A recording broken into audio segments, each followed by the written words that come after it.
La fondation d'Arkady Petrov présente un film documentaire de 2006.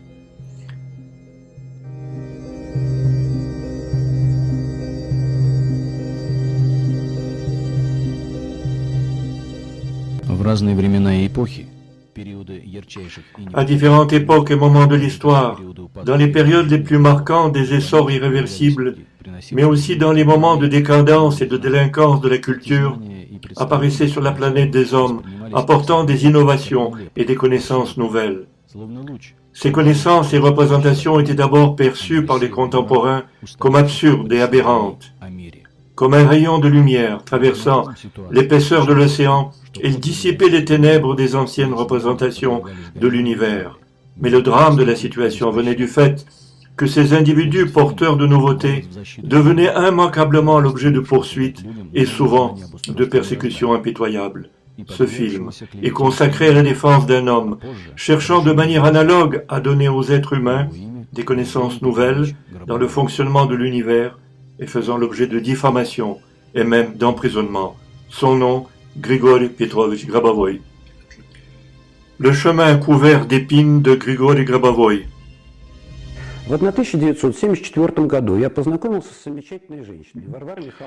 En 1974, j'ai fait connaissance avec une femme remarquable, Varvara Mikhailovna Ivanovna.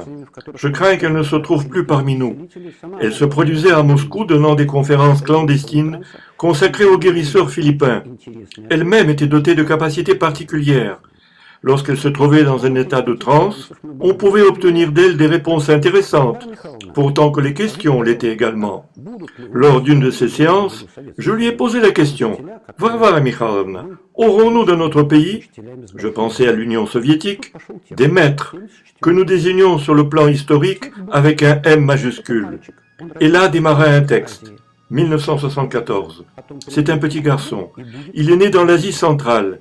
Actuellement, il va à l'école, mais ensuite il viendra à Moscou et enseignera. Grigori Petrovich avait à cette époque 11 ans. Dès son enfance, il manifestait des capacités non ordinaires. Au grand étonnement de son entourage, il possédait l'art de prédire les événements. Grigori Grabovoi a terminé l'université en section mathématiques appliquées. Il avait des capacités évidentes pour le travail scientifique, mais son don de voyance demandait encore plus à se réaliser. Les capacités de ce jeune homme intéressèrent les équipes techniques d'une des compagnies d'aviation les plus importantes d'Ouzbékistan. À cette époque, les républiques pro-soviétiques traversaient une crise liée au vieillissement de la flotte aérienne. Pour cette raison, les capacités de Grabovoi à ausculter par clairvoyance l'état technique des avions arrivèrent à point nommé. Il apparut rapidement qu'il apportait une aide concrète, réelle.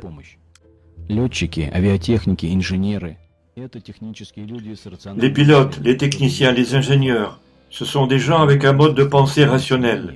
Ils ne croient qu'aux faits concrets. Parmi eux, s'est vite enracinée l'idée que Grabovoi était en mesure de déceler de manière très précise les défauts des organes mécaniques, des connexions et des agrégats.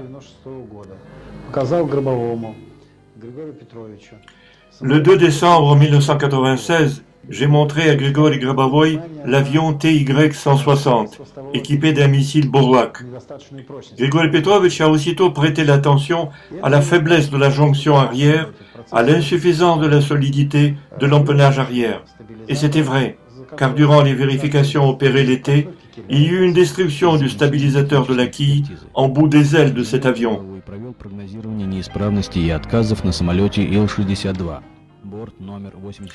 L'ingénieur Grabovoi a pronostiqué une défaillance et une défectuosité sur l'appareil Il-162, numéro de bord 86679.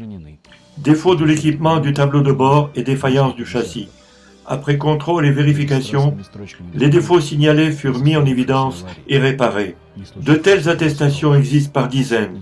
Derrière les lignes impartiales de ces documents, des avaries et des catastrophes évitées, des centaines de vies sauvées, des destins épargnés, des tragédies familiales évitées.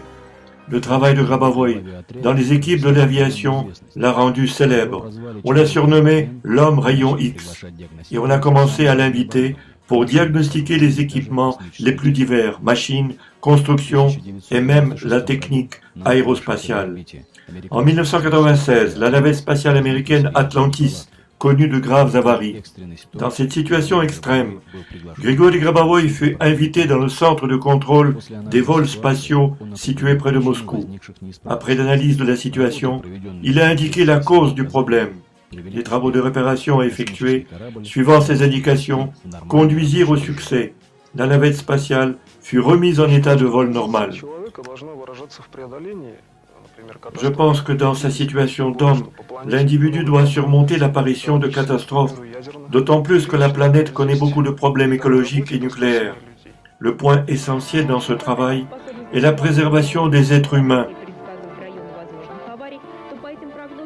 Pour illustrer les facultés de Grabovoï et de prédire les probabilités de panne, nous disposons déjà en la matière de résultats concrets obtenus à partir de ces prédictions. Les passagers de la ligne de métro de Krasnopresensk purent expérimenter samedi soir la véracité de ces mises en garde. Les ouvriers découvrirent, aux endroits indiqués par l'extralucide, des défauts de l'assiette. Chaque individu doit être en mesure de sauver les autres. Si un homme qui travaille sur un réacteur nucléaire pouvait diagnostiquer à temps un dysfonctionnement, cela pourrait sauver beaucoup de vies humaines. Dans l'essence de mon regard sur le monde, il y a en premier la découverte, l'interprétation et la transmission de connaissances capables de sauver réellement.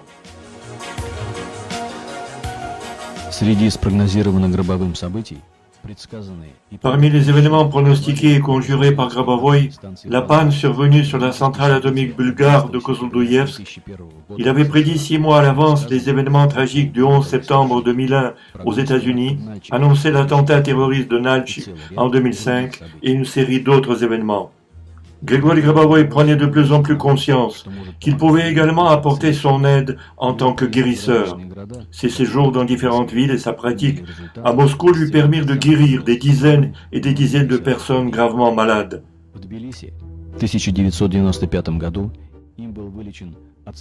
En 1995, à Tbilissi, il a guéri un enfant de 10 ans souffrant d'un sarcome de la mâchoire pour lequel la médecine traditionnelle ne pouvait plus rien. Il me semble que la meilleure preuve de la manière dont Grigori Petrovich Grabovoï a sauvé notre fils de la mort est sa présence ici. Un écolier, bon élève, en bonne santé, dans tous les sens du terme.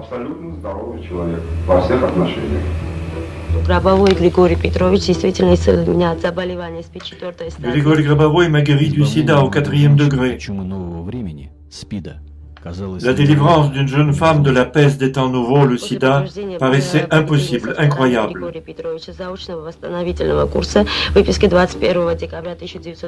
Après le traitement effectué à distance par Grigori Grabovoï, le diagnostic du 21 décembre 1995 du Centre d'immunologie et du sida du ministère de la Santé de Géorgie stipulait guéri, absence de modification sur la peau, analyse immunologique normale.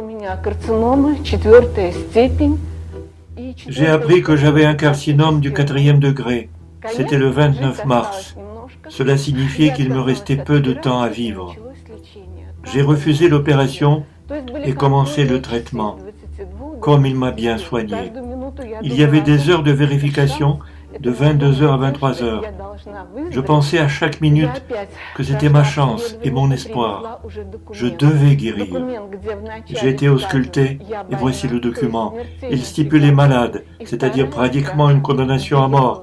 Et à la ligne suivante, en bonne santé. C'était au mois d'août.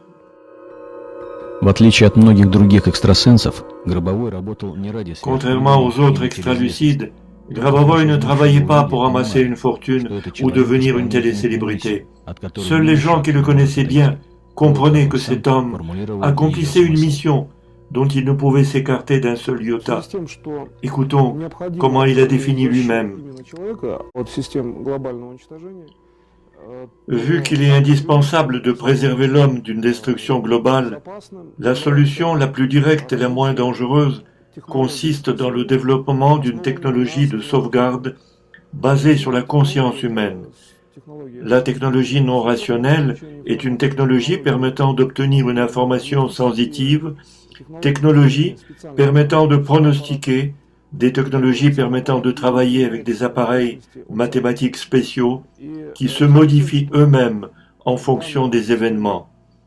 Dans mon expérience pratique, ce système a permis d'éviter concrètement des catastrophes aériennes, celles de centrales atomiques, de sites industriels, y compris certaines modifications dangereuses au sein de l'organisme humain.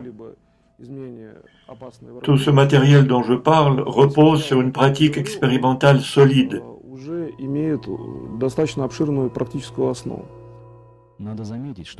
Il faut remarquer qu'au début, personne n'a voulu prendre au sérieux et étudier les phénomènes dont parlait Grigori Grabovoï.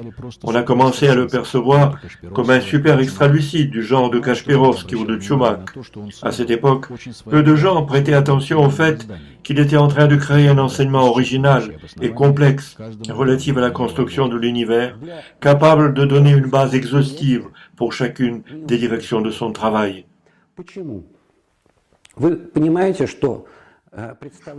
Pour notre conception habituelle du monde, ce n'est pas facile à comprendre. Pourquoi? Nos représentations du monde, à partir desquelles nous avons été éduqués, possèdent plutôt un caractère logique. Il y a oui et non, il y a noir et blanc, il y a bien et mal. Ces conceptions reposent sur une règle binaire, double. Grigori Petrovitch, d'après ma représentation, je vais parler uniquement en mon nom, possède une toute autre manière de penser. Lorsque nous écoutons ses conférences ou ses séminaires, il se branche directement, disons, sur l'océan des connaissances, qui sont structurées d'une toute autre manière. Ce sont des connaissances relevant d'un continuum. Ce sont des connaissances construites sur des fonctions continuelles, des représentations globales, des images qui possèdent une toute autre nature, je dirais une toute autre nature physique. Grigori Petrovitch, que peut-il faire? Au pied levé, il formule en phrases distinctes ce courant continu qui lui arrive. Ces formulations verbales ne sont pas toujours faciles à assimiler. Nous voudrions attirer l'attention sur le fait que ces technologies ne sont pas nées par hasard. Et Grabovoï n'est pas le seul à les utiliser. Au cours de ces dernières années, plusieurs centres ont commencé à utiliser des méthodes semblables de rétablissement de la santé. Nous commençons à voir le continuum cellulaire, nous commençons à voir les chromosomes, nous commençons à voir les interactions cellulaires. Et lorsque nous entrons dans tout ce processus en conscience, nous constatons qu'il est en mesure d'être dirigé, que notre conscience n'est pas qu'un simple observateur extérieur au processus, que la conscience est un opérateur capable de modifier le cours des événements. Par exemple, les chromosomes possèdent une construction particulière. Il y a des bent chromosomes, c'est-à-dire les gènes sont comme dans une sorte de cassette. Or, il s'avère que l'on peut sortir cette cassette de ce bend et déplier l'information qu'elle comporte. On peut découvrir de la sorte qu'un organe, par exemple le rein, est absent. On peut alors modifier l'inscription concernant l'absence de l'organe par la conscience, insérer l'information stipulant que l'organe est régénéré et la réintroduire dans le bent. Arkady Petrov et Igor Aliepev ont fondé leurs écoles qui appliquent les technologies proches de celles de Grigori Grabovoï. Pour cela, on ne peut pas attribuer au hasard les cas non isolés de guérison de maladies les plus graves. Il y a quelques années, deux femmes de Nizhny Novgorod se trouvaient entre la vie et la mort. Toutes deux avaient des maladies oncologiques. Au mois de novembre, on m'a confirmé le diagnostic d'une tumeur maligne du rectum. Le diagnostic, un fibrome. Le fibrome a commencé à se développer. On m'a proposé une thérapie hormonale. Après quelques remèdes hormonaux, j'ai malheureusement eu des saignements.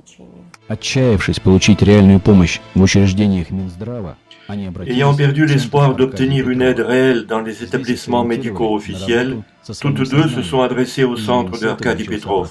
Ici, on les a dirigées vers un travail sur la conscience. Et c'est précisément à partir de là que leur guérison a commencé. On travaillait avec les sphères, on introduisait une information particulière. On la plaçait mentalement sur l'organe malade et on se représentait cet organe dans la sphère que nous éclairions d'une lumière blanc argentée de notre âme. J'ai compris qu'il fallait que je change. Si le problème était en moi, c'était à moi de changer. Lorsque j'en ai pris conscience, J'ai commencé à changer en fonction des situations, du quotidien et de diverses situations. Et je dois dire que l'univers est allé à ma rencontre.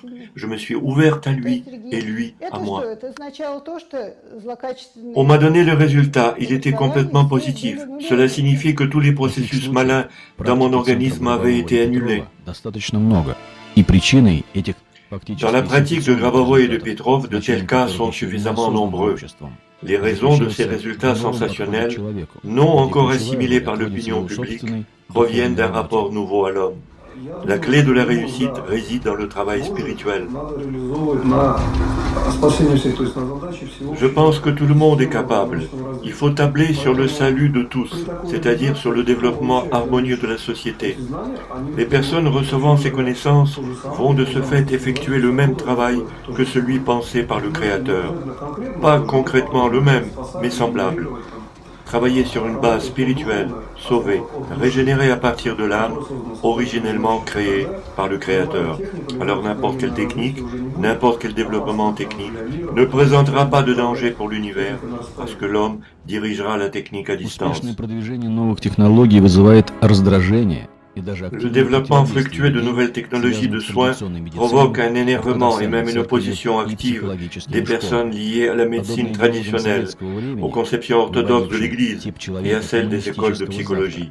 Comme autant d'idéologues de l'époque soviétique, forgeant le devenir de l'homme de demain, les idéologues des temps actuels essaient de façonner l'homme à l'image de certains clichés.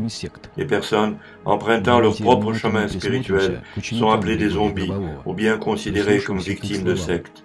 Prêtons l'oreille aux élèves de Григорий Гробовой et écoutons ce qu'ils disent.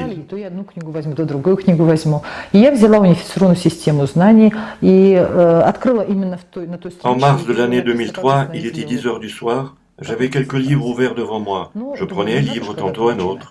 Entre mes mains, le système unifié des connaissances. Je l'ai ouvert à la page où on expliquait à partir de quelle concentration restaurer le rein gauche. Je lis le texte et commence la concentration sur l'index de ma main. Et je vois que sur mon ongle, comme sur un écran de télévision, Grigori Petrovitch se met à parler comme à travers un cadre. Il paraît vivant. Il y avait des ondes qui émanaient de lui. J'ai d'abord eu peur, j'ai pensé que je l'avais vu. Puis je commençais à prêter attention.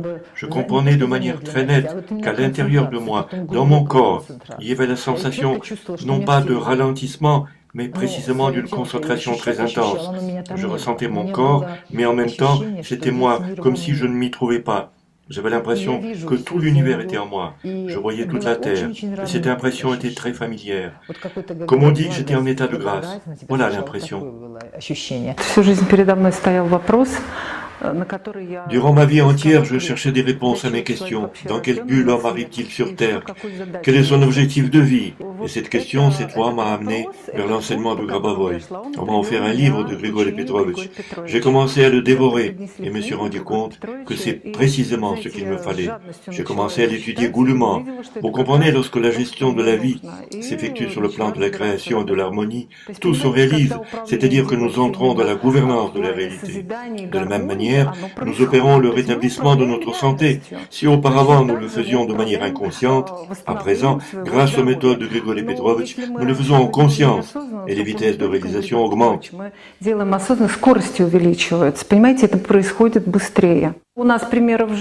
Nous avons des exemples. Un homme est malade depuis plus de 20 ans et ne peut plus se lever. Lorsqu'on lui dit « Nous vous aiderons », il répond « Non, je fréquente l'église ».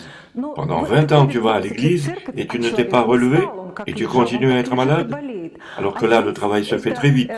Ce sont des faits, des résultats. Cela se passe de manière consciente. Если бы технологии Гробового не работали, ко всем его лекциям, кассетам, можно было относиться несерьезно. Si les technologies de Grabovoi ne fonctionnaient pas, on n'aurait jamais pris au sérieux ses conférences et ses cassettes.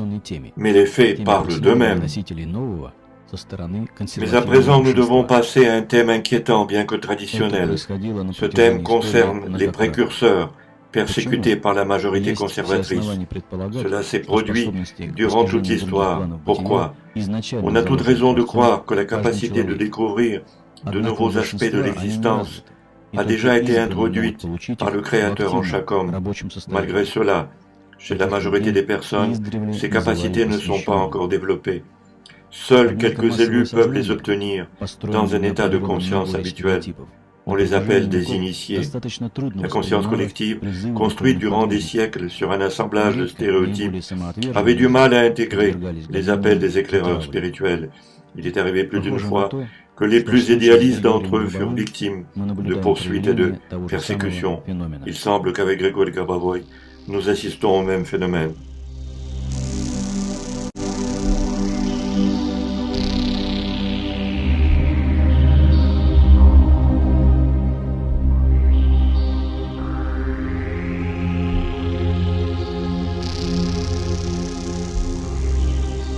В 1995 году Григорий Гробовой едет в Болгарию. Самый знаменитый ясновидящий... En 1995, Grigori Grabovoi rencontre en Bulgarie la célèbre voyante de notre temps, Vanga. À cette époque, elle était déjà gravement malade et ne recevait plus personne. Cependant, pour Grabovoi, elle fit une exception. Vanga savait à l'avance qui elle devait rencontrer et pourquoi. Dans son entretien, elle prédit que Grabovoi apporterait beaucoup de bienfaits aux hommes, qu'il deviendrait célèbre dans le monde entier. Mais la vérité sur cette rencontre fut dénaturée par des téléjournalistes indélicats. Dans beaucoup de films et de téléreportages, il était paru que Vanga aurait démasqué Grabovoi et l'aurait considéré comme un charlatan. Pour démentir ces allégations mensongères, nous apportons le témoignage de Valentin Genkov, régisseur documentaliste ayant filmé la rencontre pour son film consacré à Vanga. Я была удивлена. Комментарий был совсем другой, то есть они не перевели. J'ai été très étonné. Le commentaire original était tout autre. Autrement dit, mon commentaire ne fut pas traduit, mais commenté à leur manière en disant que Vanga avait chassé Grabovoi. Ce n'est pas vrai. Notre conversation avec Vanga débuta par ces paroles. Tu peux beaucoup, et tu dois le faire en Russie. Tu dois aider les gens, et tu ne dois pas regarder à l'ouest, ni vers l'Allemagne, ni vers l'Amérique, nulle part. Tu dois le faire en Russie. Особенно резкую волну раздражения со стороны консервативных общественных кругов. Déferlant des milieux conservateurs, la vague d'irritation la plus tranchante fut provoquée par les dires de Grabovoi sur les réelles possibilités de résurrection des défunts et les perspectives d'une vie sans le passage par la mort, comme s'il était le premier dans l'histoire à en parler. Dans des théologies essentiellement occidentales, la présence prolongée de l'âme sur le plan physique et les possibilités de son retour dans le corps matériel, après un séjour dans d'autres plans, est présentée comme l'un des fondements. À la fin du XIXe siècle, le penseur russe Nikolai Fyodorov élabora toute une philosophie dont la pierre angulaire fut l'enseignement de la résurrection des pères par leurs fils. Actuellement, les savants abordent de manière de plus en plus directe le thème de la résurrection et de l'immortalité. Parmi eux, on peut citer notre compatriote Vahid Valitov.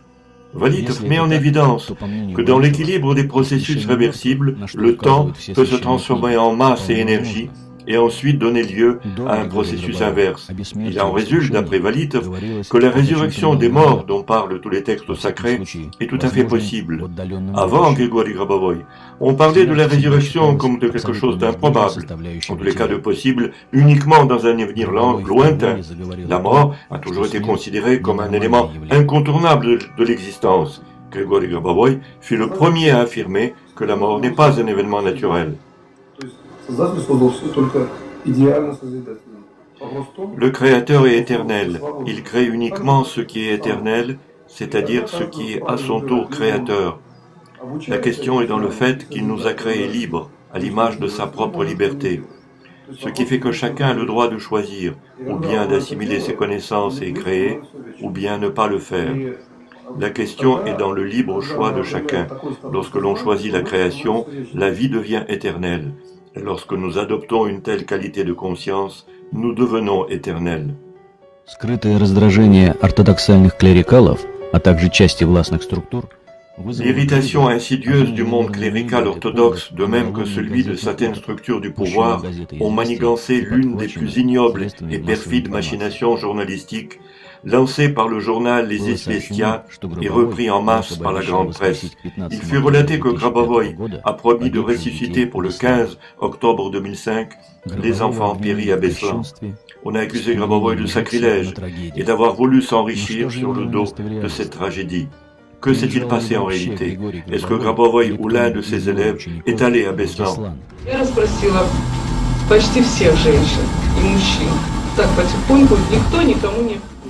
J'ai interrogé presque toutes les femmes et les hommes. Personne ne s'était adressé à eux et personne n'est venu les voir.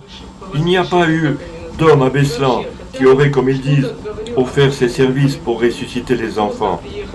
Personne n'a parlé de l'enseignement de Grigori Petrovitch. Il y a eu juste des journalistes qui sont venus poser des questions et monter un reportage. Nous avons décidé, s'ils lui ont déclaré la guerre, nous pensons à Grigori Petrovitch, nous n'allons pas les écouter, mais écouter seulement notre cœur et notre âme. Avec Annette, nous avons décidé, avant de nous rendre sur place, avant de voir, avant de parler, avant de poser des questions, de ne tirer aucune conclusion sur cette question. Après la mort de nos enfants, je disais et je le dis à tous les journalistes, je voyais mon fils en rêve. Toutes les femmes de Beslan voient leurs enfants en rêve et ils disent tous « Maman, je reviendrai ». Mais il n'y a rien eu de cela. J'ai questionné Rita et d'autres femmes. Je demandais à toutes celles qui avaient perdu leurs parents, qui avaient perdu leurs enfants, je demandais « Avez-vous connu de telles impressions ?» Elles répondaient toutes « Non ». Vous comprenez, personne ne peut objecter que quelque chose peut se produire. Qui vivra verra.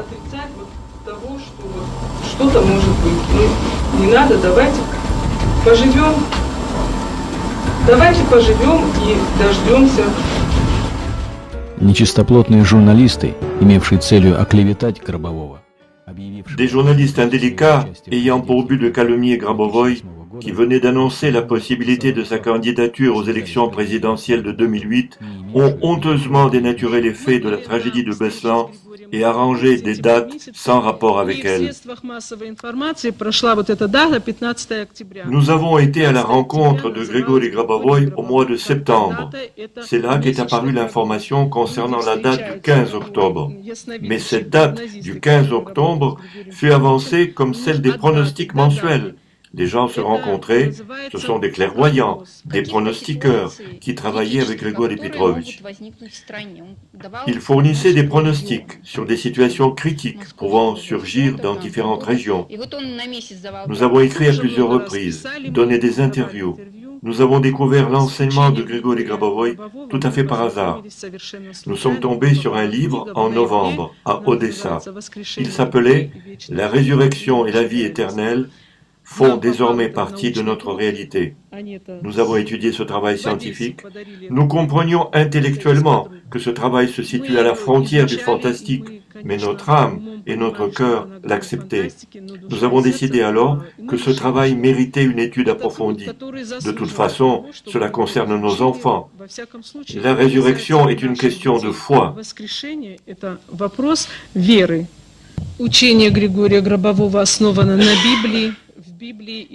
L'enseignement de Grigori Grabovoï se fonde sur la Bible.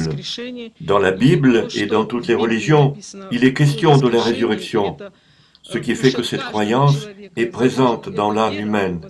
C'est particulièrement vrai dans la situation que nous vivons. Nous avons commencé à lire la Bible et étudier l'œuvre de Grigori Petrovitch Grabovoï. Vous savez, l'âme l'accepte et la conscience l'accepte. Si tout est créé par Dieu, si l'âme retourne vers Dieu et que Dieu crée un corps physique autour de l'âme, pour cela, il faut simplement du temps. Et comme le dit Grigori Petrovitch, le temps est venu.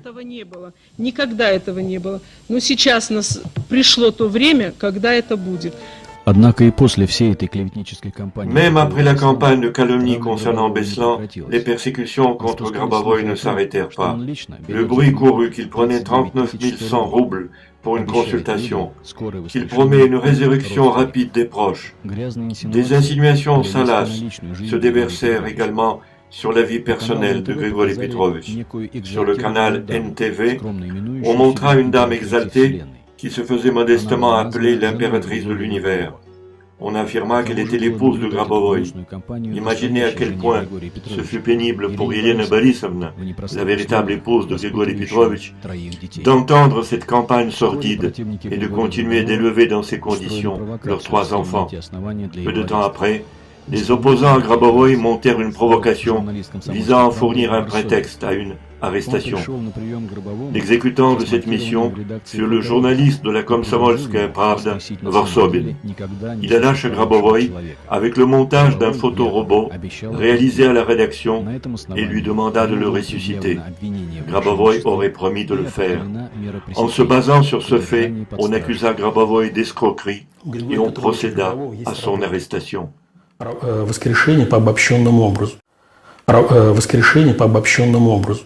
То есть он читает об этом курс лекций. Grabovoi possède une procédure, résurrection sur un mode généralisé, c'est-à-dire qu'il donne des conférences et des séminaires sur ce sujet. Varsobin s'est inscrit à ce cycle de conférences, paya son dû et écouta ce que lui apprenait Grabovoi. Par la suite, Varsobin lui montra le photorobot et demanda: est-il vivant? Grigory Petrovitch, d'après les dires de Varsobin, je ne sais pas comment cela s'est passé en réalité, lui répond que cet homme est déjà vivant. Je dois dire que même cela ne m'étonne pas. Pourquoi? Un homme peut atteindre un tel état de conscience que sous son regard, tout reprend vie. Bien que je parle d'après les dires de Varsobin, cette situation ne me choque pas. Même si cela avait été comme il l'affirme, oui, même si cela avait été comme il le dit. Parce que c'est un prolongement naturel de ce que faisait Jun, de ce que nous faisons nous, et de ce qu'il a réalisé bien avant nous. Essayons de situer les choses. Est-ce que c'est peu ou beaucoup? Voyez-vous, il a sauvé des milliers de vies, ce qui a été confirmé officiellement par la médecine. Il y a des documents prouvant qu'il y avait un diagnostic négatif, puis qu'il n'y en avait plus. Alors combien coûte un tel travail et de telles connaissances? Combien coûte le traitement pour sauver un patient du cancer? Combien cela coûte pour régénérer un organe?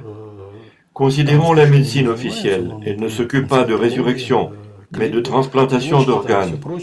Nous nous occupons également des reins, mais savons qu'une transplantation coûte de 30 000 à 500 000 dollars. Что же касается баснословных гонораров, которые якобы... Quant aux honoraires exorbitants que Grigory Grabovoi aurait perçus, de toute évidence, ses opposants le calomnient, car il n'a jamais eu affaire à l'argent ni aux finances. C'est une structure commerciale qui s'en occupait. Il apparaît à présent qu'elle utilisait souvent son nom pour ses propres intérêts. Les gains de Grabovoi n'ont jamais été très importants. Значит, поскольку НО – это некоммерческая организация, фонд Григория Грабового не имел права осуществлять никакие финансовые операции. Étant donné que ce n'est pas une organisation commerciale, la fondation de Grigory Grabovoi n'avait pas le droit d'effectuer des opérations financières. Elles étaient effectuées via un organisme financier dont s'occupait Alexis Kalachnikov. Il avait en charge l'édition de la littérature, la production de cassettes vidéo, l'enregistrement, l'organisation des séminaires et l'établissement des prix. C'était le travail de cette organisation. Grigory Petrovitch devait toucher des honoraires de 8 000 roubles de cette organisation dont il ne profitait pas, l'essentiel de ses revenus provenant des diagnostics techniques en matière d'aviation. Les séminaires se déroulaient gratuitement et il répétait souvent: si vous ne voulez pas recevoir les vidéocassettes, venez simplement, venez gratuitement, venez sans rendez-vous. Если вы не хотите получать на руки видеокассеты. История с преследованием Григория Гробового показывает, L'histoire des persécutions de Grigori Grabovoy montre que la société dans laquelle nous vivons, les rapports tant avec des gens simples qu'avec ceux qui ont apporté à l'humanité d'inestimables bienfaits sont malheureusement très grossiers. Tout est déterminé par les intérêts des gens de pouvoir ou celui des groupes financiers. C'est le malheur de notre société, le symptôme de la gravité de sa maladie. Et il faut répéter encore une fois que nous et notre civilisation, la planète elle-même, en tant qu'entité vivante cosmique, plonge de plus en plus dans la crise. L'état écologique de la biosphère se rapproche de la frontière au-delà de laquelle peuvent surgir des épidémies massives et la mort de millions de personnes, le tout sur un fond de catastrophe technologique. Dans ce contexte, les milieux financiers internationaux et leurs élites continuent de se partager leurs zones d'influence, ne prenant rien en compte que leurs intérêts géopolitiques. Cependant, la voix des minorités, de celles qui connaissent les lois du cosmos et qui comprennent les enjeux de l'humanité, se font entendre de plus en plus nettement. La nouvelle représentation du monde repose sur un regard global de la création, perçue comme un organisme intelligent, créé dans un but précis par le Créateur, en traçant un chemin vers la conscience des hommes. Ce processus ne peut être arrêté par les provocations, les mensonges ou les violences.